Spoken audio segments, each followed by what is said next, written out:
Hello, Alex here, and in this video I want to talk about my trip to the Harman Technology campus in Moberly in the UK over the summer, where I got to sort of peek behind the veil and see what really goes into making Ilford and Harman products. Let's get into it.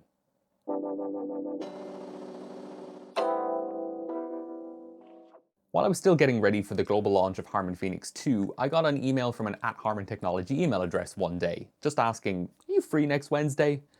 And yeah, I had a flight booked in a day, booked off work pretty damn quickly. But before I get into this whole story, this is one of the times where I really should talk about my own background. My background is in science. I hold a PhD in synthetic organometallic chemistry, and I've previously worked in the pharmaceutical industry, both on regular unit optimization as well as in a keto lab, and I've worked in bulk chemical R&D and adhesives in R&D scale-up. So I'm not a chemical engineer, but I certainly know enough to appreciate what I'm seeing. And if you're a bit of a nerd like myself, which you probably are if you're watching this video, I hope I can share some of the enthusiasm as well as just some of the things that I've learned to kind of demystify this whole process of, whole film malarkey.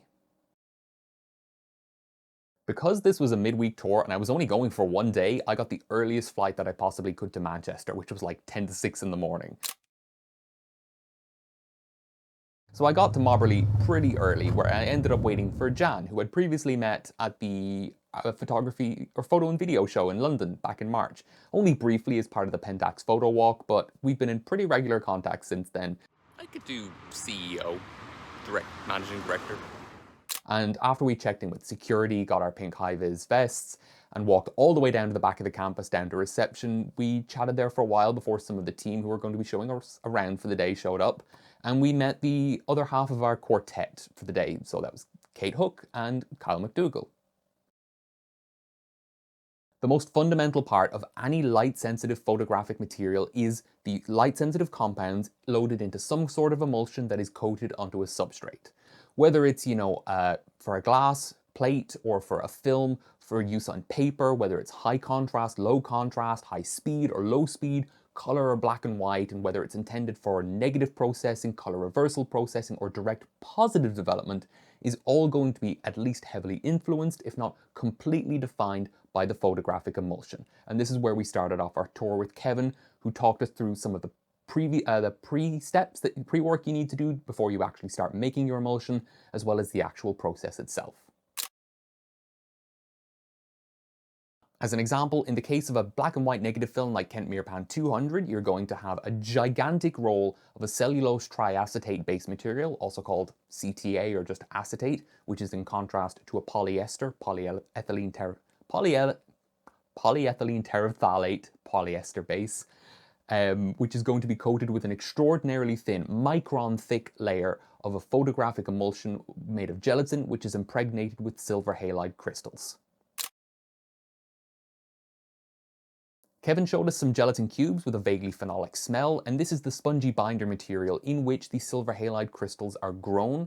And this is a sort of semi-solid, flexible, spongy material at room temperature, which is why the emulsion doesn't just melt off of your film. So it has to be heated up and liquefied in order to actually do the emulsion blending process. Of the possible silver halide salts you could use, silver bromide is the most commonly employed in film photography, though silver iodide is used to a lesser degree. The chemical composition is important, but it's by no means the only factor. There are two other main sort of properties that apply here, the most obvious being the size of the grains, with larger grains having a higher cross-sectional surface area, making them more sensitive to light. This is why higher ISO films are grainier and why you see more grain in the shadows in your image than in the highlights.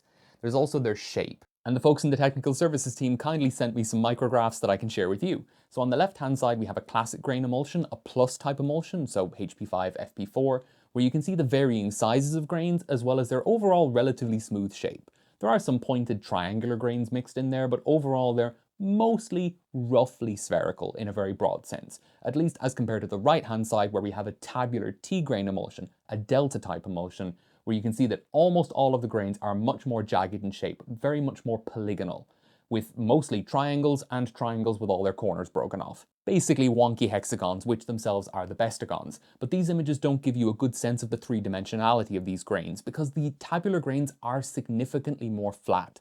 So if I take these images and do a bit of a perspective transform to give you a sense of, three-dimensionality on a 2D screen, If we take a plane and fill in the grains, and I know the emulsion has a thickness to it, but just bear with me, hopefully these images give you some sort of sense of the fact that the classic so-called cubic grains are significantly larger in their three-dimensionality versus the more flat, roof tile-like, plate-like nature of the tabular grains.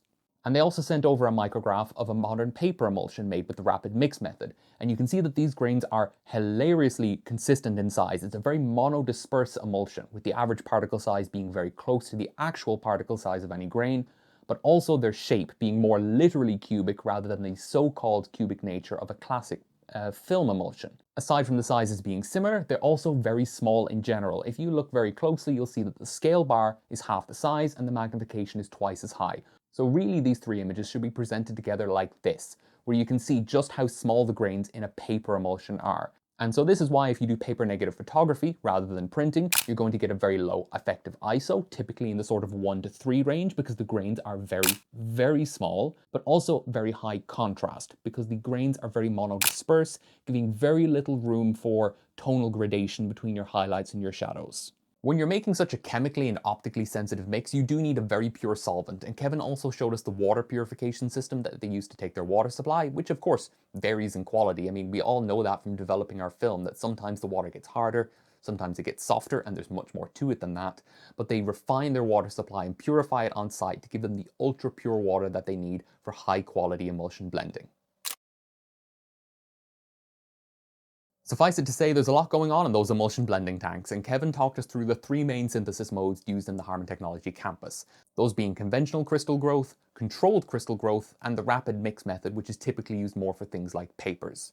There are still a number of steps before you're done though, and you have to go through, ultrafiltration, flocculation, desalination, and digestion. That being a very important step where, amongst other things, you introduce the organic sensitizing dyes to make the film orthochromatic or panchromatic. This is because all of the silver halide salts are themselves only sensitive to UV and blue light, and we generally ignore the UV in regular photography because much of the UV in your scene is going to be filtered out by the glass in your lenses. Same reason you don't get a significant suntan through your living room window on a bright sunny day. And these organic sensitizing dyes act as a sort of ligand for the silver halide crystal. They themselves are sensitive to longer wavelengths of light like green, yellow, and red, and they absorb that light, undergoing photooxidation themselves, donating electrons to chemically expose the silver halide crystals. In simpler terms, these organic sensitizing dyes can see all of the colors of light that the silver halide crystals can't, can absorb that energy and react in a chemical way to sort of chemically poke the silver halide crystals on their shoulder to get them to do their thing. At the end of this process, you have a batch of emulsion that weighs between 350 to 1,000 kilos that is then, bagged in much smaller quantities and stored in a chilled room in much the same way that you would store, your film in your fridge for long-term storage to keep it from, being irradiated and going bad potentially, give or take a few orders of magnitude. Unfortunately, on this day, they were actually actively coating film, so we weren't able to see the inside of the coating line, which is fair enough, but Kevin did a fantastic job giving us an overview of the process. Massive rolls of base material, whether it's for film or paper, are loaded into a coating machine, which itself can be half a kilometer long, and the coating heads will apply each layer of what we very simplistically call the emulsion to that base material using what they call their cascade technology, first developed in the 70s. Thin film coating is itself an incredibly complex topic, and I would argue the most difficult part of film production, certainly at least at scale, with any level of consistency. A film will usually have more than just one layer though, with at least a single emulsion layer plus a protective overcoat which helps it resist damage to some degree. Like for example, Ilford's FP4 Plus has the base material and then a single blended emulsion layer with high and low speed, so large and small silver halide crystals blended together in it, and then your protective overcoat layer and possibly a UV filtering layer as well. Other films have more advanced structures or more complex structures where you'll have possibly anti-halation layers, not that they use them in Harman Technology for the 35mm films, they use tinted bases for that for most of the films, but you would have a low-speed emulsion layer and then a high-speed emulsion layer coated directly on top of that. That's more what I would expect from something like the Delta line of films, which are generally more technologically advanced. Not to say that they're better, I personally prefer FP4 and HB5, but you get what I mean. There's a lot more going on here from a practical standpoint, like drying out the material quickly, but not so quickly that you crack or peel the emulsion. I mean, imagine effectively reticulating an entire master roll of film. No thank you. but also things like how they operate the coating line below its maximum speed, enabling them to ramp the speed up and down from between 30 meters per minute to well over 100 meters per minute for papers, not for films, in conjunction with the use of rewind magazines that enable continuous coating even while the teams at each end are loading in new rolls of base material and pulling out freshly coated master rolls out in their giant metallic coffin to later go into storage before they eventually get converted and finished. This minimizes downtime, allowing you to just keep going and just keep swimming, just keep coding, so that the process works with maximum efficiency.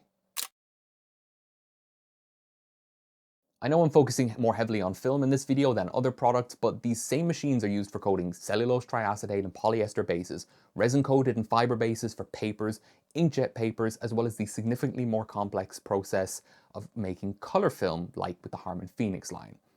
In any case, when you make a master roll of film, each one weighs several hundred kilos and can be cut down to produce around 33 to 34,000 rolls of 35mm film, or whatever equivalent in 120 and 4x5, which is absolutely insane. I can just imagine the pressure of hauling one of those things around and not ruining it. The next thing we got to see was the Master Control System, or the MCS, which when we were told about it as we were getting there, gave me sort of mental images of the MCP from the original Tron movie, but not so much. We were instead met with this unassuming little DOS terminal, which is the kind of front end for the coding line, so to speak. The back end stuff has been modernized and upgraded, of course, over time, but there's still a lot of old technology that just still keeps trucking in this factory. And if you weren't aware, the Harman Technology company secured a significant multi-million-pound investment last year that they are using to modernize and expand their production capacity. And, obviously they're going to be producing, more coating lines and that kind of thing. Maybe a kilometer or two's worth, I have no idea.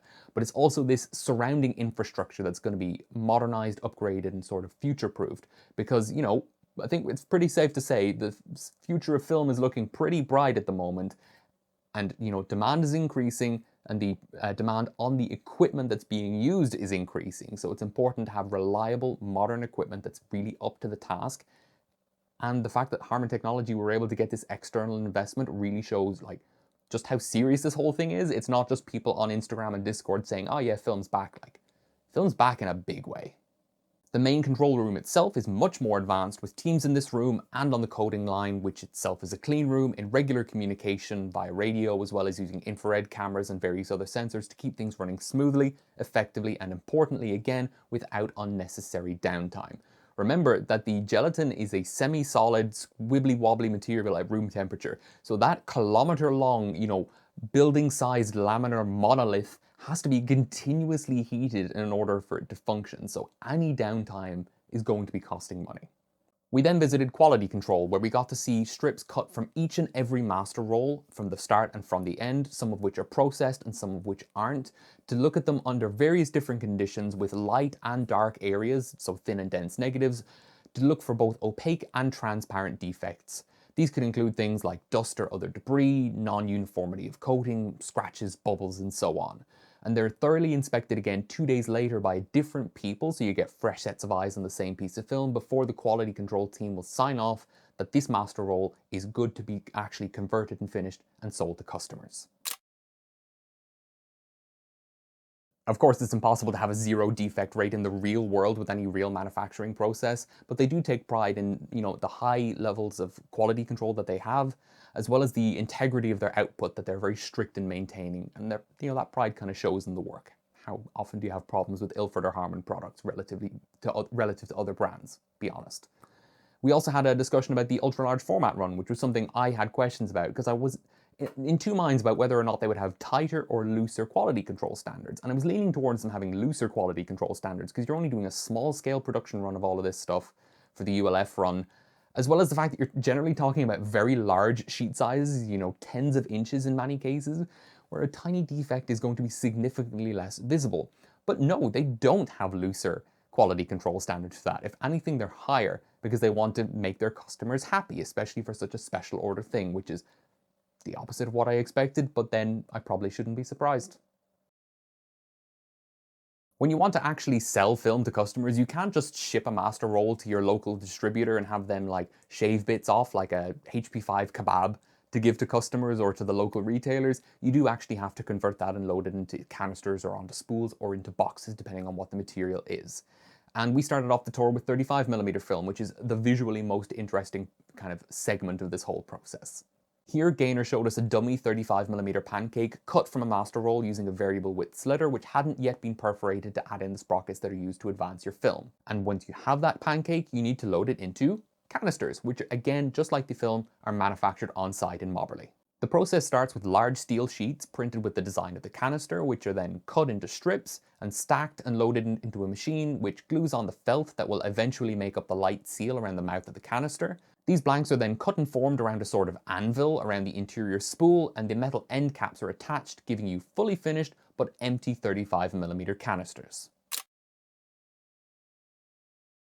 This whole process is in contrast to most other film manufacturers. I believe Agfa used to do this the Harman Technology way, where you will manufacture the canisters and then load the film in later, versus other brands like Kodak or Fuji, which will take the film and then kind of mechanically form the canister around it. This way, if there's ever a problem with canister production, they will have some level of stock of canisters set aside and ready to go to minimize downtime, which is a recurring theme in this whole process that as we went through the tour and kind of stood out to me. All these soft, small steps which can add up to maintain continuous production. These empty canisters are loaded into a giant sorter which orients them the right way around, and then the barcodes are scanned to make sure, for example, that you don't have Pan-F canisters going into a machine that's going to fill them with HP5. A machine measures out the correct length of perforated film and exposes it with the rebate information like the film's DX code and frame numbers before clipping it to the central spool and winding it up and stamping the leader. Once the canisters are plopped down on the other side, they're all loaded into those light-resistant black pots and then transported further along for boxing down the end of the line. Nobody wants to have to take buckets of canisters and move them from machine to machine around these large rooms, so the way they move the canisters is so obvious but had never occurred to me. They use a magnetic conveyor belt that just goes vertically and grabs the canister, picks it up and puts it down somewhere else on the other side of the room at the next machine for the next step in the process. That completely blew my mind and I couldn't stop giggling when I saw it. The whole process of making 120 roll film is certainly a lot less theatrical than 35mm, but Gaynor brought us into one of the dark rooms where she talked about how the different pancakes cut from the master rolls are organized traceably and stored in carts before being transferred into these giant cassettes, basically like giant 35mm film bulk loaders, and these giant cassettes are then sort of clipped into the 120 rolling machine so that you can actually make the 120 rolls. The backing paper is fed in and the film is mated to it and taped on one end so that the paper can later pull the film through your camera. And just like with the 35mm stuff, the film is exposed with the rebate markings before it's all wound up onto a spool and sealed in a foil envelope.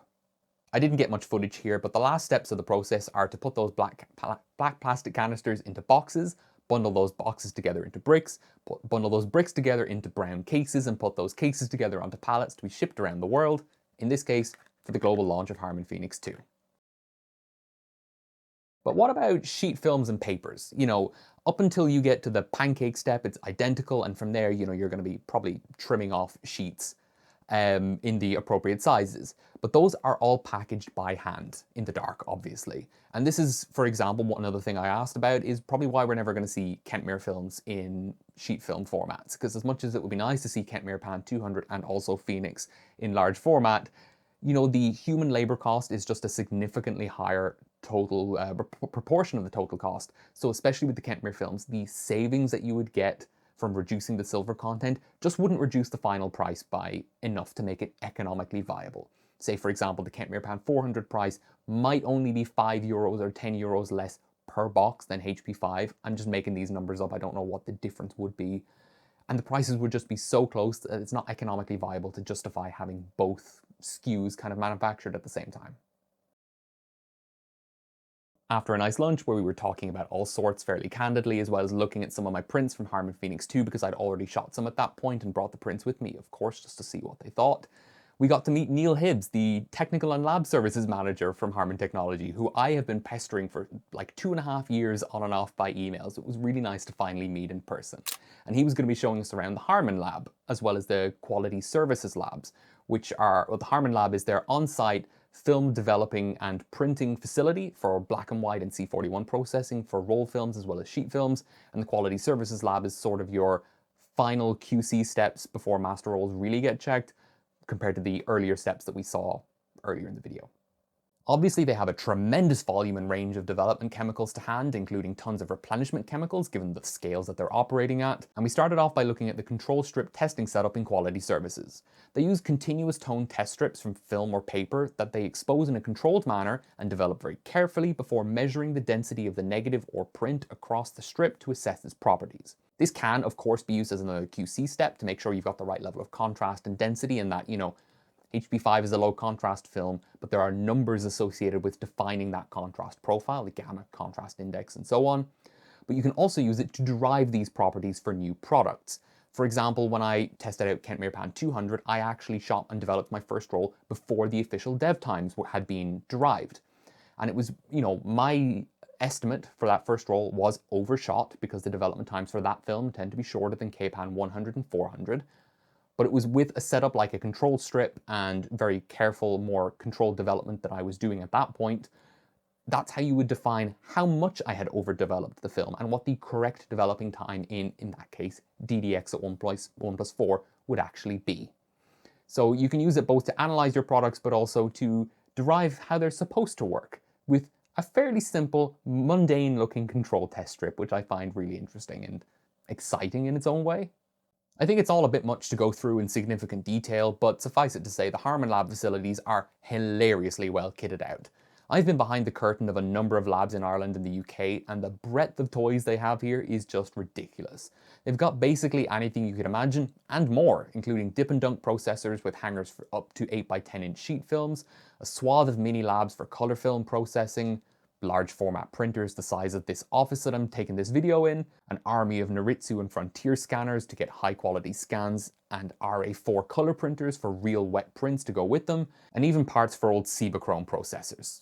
Okay, they don't have everything, there's no sign of Cibachrome ever coming back, but you get what I mean. They are very, very well equipped down there. The last thing we saw on that tour was the packing lab, where they actually, package and ship the developed film to go out back to you. And one of the most random tidbits that I picked up on this tour was why some labs cut your negatives into 9 strips of 4 rather than 6 strips of 6.